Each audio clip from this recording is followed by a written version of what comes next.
Olá para você que acompanha o SBT Notícias pela internet. Um acidente com um caminhão de lixo deixou várias pessoas feridas na Alameda Cosme Ferreira, zona leste de Manaus. Segundo informações, o caminhão entrou em uma residência e atingiu 2 adolescentes que dormiam na hora do acidente.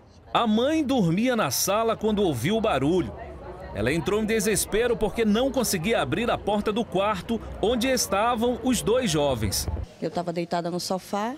A porta estava trancada e os escombros prendeu a porta do quarto. Eu não tinha como passar para lá. Foi desesperador, imaginar que meu filho estava embaixo dos escombros. A frente da casa ficou totalmente destruída. O local mais atingido pelo caminhão foi o quarto. Diz os populares que estavam aqui, assim na frente aqui, que ele vinha praticamente apostando corrida com o táxi. No que ele foi tentar ultrapassar o táxi, ele rodou o volante, do que ele rodou, ele não conseguiu voltar. E foi que deu. Nós amassou mais nós aqui, por causa que tinha 2 barras de ferro ali e a barra de ferro não deixou ele vir mais. Aí bateu só eu e meu irmão e caiu os escombros em cima de nós. Os 2 garotos ficaram presos cerca de 10 minutos embaixo dos escombros. Quando eu escutei o barulho, eu abri aqui a porta, né? Quando eu vi, aí o que eu fiz, fui alarmar. Gritar mesmo, desesperado, gritar. E o pessoal chegaram, né? E foram logo tirar ele, né? Aí eu escutei ainda, quando meu sobrinho ainda disse assim, me tira daqui. Eu digo, meu Deus, ainda tem um vivo, Jesus. Aí eu botei para gritar. Os adolescentes foram levados para o SPA do bairro Colônia Antônio Aleixo, com ferimentos leves e já receberam alta. Segundo a polícia, os 3 garis que estavam no caminhão de lixo também ficaram feridos. Já o motorista fugiu do local. O representante da empresa veio ao local, se prontificou em pagar os prejuízos, só que o motorista evadiu-se, mas a gente já está de posse aí da cópia da CNH dele e vai apresentar lá no 25º DIP para que seja aberto o inquérito aí pela autoridade policial. Fugiu, mas vai responder, né? E um homem foi morto com 10 tiros na saída de um motel aqui em Manaus. A vítima estava acompanhada de 3 mulheres no momento do crime. 2 delas foram atingidas pelos disparos. O crime aconteceu nesta rua, perto do conjunto São Judas Tadeu. Essas imagens feitas com o celular mostram o momento em que o corpo foi levado pelo Instituto Médico Legal. A vítima é Jocine de Souza e Silva, que levou 9 tiros. 8 atingiram a cabeça. O carro foi totalmente metralhado. 3 mulheres estavam com ele. 2 foram baleadas e encaminhadas ao Hospital João Lúcio, na Zona Leste. A polícia ainda investiga o caso, mas suspeita de envolvimento com o tráfico de drogas. As vítimas vinham de uma casa de forró e lá teriam tido uma discussão.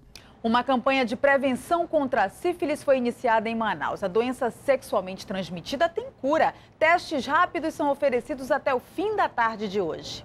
Primeiro, a pessoa recebe orientações sobre como prevenir a doença e ainda sobre as formas de transmissão e tratamento. Depois de concordar em fazer os exames, segue para a coleta de sangue. Tirar dúvida, até mesmo para preservar, né?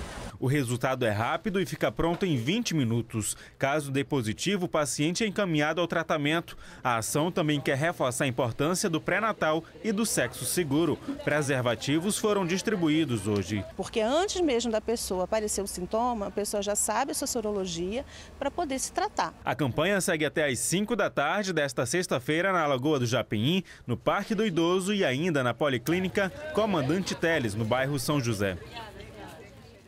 A agricultura e a pecuária fizeram com que o setor primário da economia crescesse 50% nos últimos 2 anos. E olha, ele já emprega bem mais que a indústria.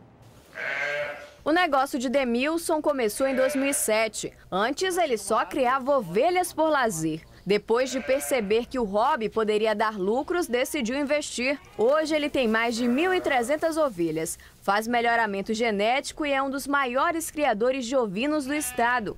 Mas o início foi difícil. Então você imagina os primeiros animais que a gente trouxe de São Paulo para Manaus, são aproximadamente 6 dias de São Paulo até Belém ou Porto Velho, e depois de Belém ou Porto Velho, Manaus, você leva mais 10 dias de balsa. Então imagina você botar 50 ou 60 animais num caminhão, a dificuldade para chegar até Manaus. Praticamente tudo teve que ser importado do sul e do sudeste do Brasil. 5 anos depois de entrar no mercado, o setor primário amazonense tem um cenário um pouco diferente. Só na pecuária existem 60 mil postos de trabalho. De acordo com o último censo, 273 mil pessoas trabalham aqui no estado com o primeiro setor. E a expectativa é que haja mais crescimento. O governo quer que o Amazonas seja autossuficiente em 2 anos na criação dos principais animais que servem como alimento. Isso já aconteceu com a produção de ovos. Toda a demanda no mercado é atendida sem necessidade de importação.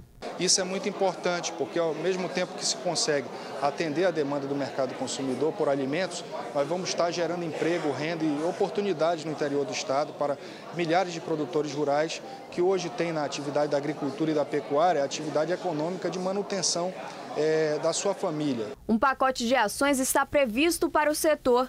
Ele faz parte do programa Amazonas Rural. O crédito deve ser facilitado e os empresários serão capacitados. Nós temos hoje um negócio certo rural, nós temos capacitação rural, nós temos gestão das propriedades e fora as consultorias que nós trazemos já projetos de outros lugares que tiveram êxito para trazer em parceria com a Federação aqui para o Amazonas. Você vai ver a seguir: Polícia Federal investiga a emissão de notas fiscais frias em negociações de mídia e publicidade. E nossos repórteres mostram porque algumas áreas da cidade são mais quentes que outras. Agora são 13 horas e 2 minutos. A gente volta em instantes.